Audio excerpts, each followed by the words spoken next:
Big boss హౌస్‌లో పట్టు వదలని 'విక్రమార్కుడ' అంటూ టాస్క్ లెవెల్స్ అయితే మొదలుపెట్టేశారు. ఈ టాస్క్ లెవెల్స్‌లో అయితే వరుసగా చాలా ఉండబోతున్నాయి. అయితే మొదటి టాస్క్ అయితే ఇలా కొన్ని తాళ్ళని అయితే పేర్ చేసి, ఆ తాళ్ళని ఎవరైతే ఎక్కువ సేపు పట్టుకుంటారో వాళ్ళే ఇక 50 మార్క్స్‌ని సంపాదించుకుంటారు.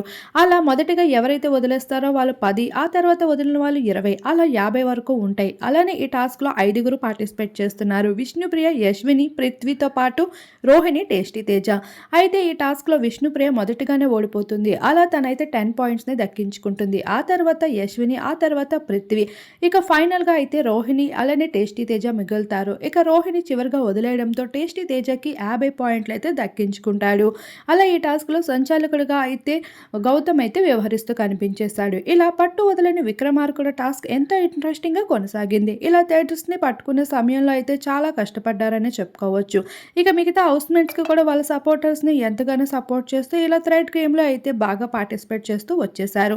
టేస్టీ తేజ ఈ టాస్క్‌లో బాగా పెర్ఫార్మ్ చేశాడనే చెప్పుకోవచ్చు. మరి టేస్టీ తేజపై మీ అభిప్రాయాన్ని కామెంట్ చేయండి.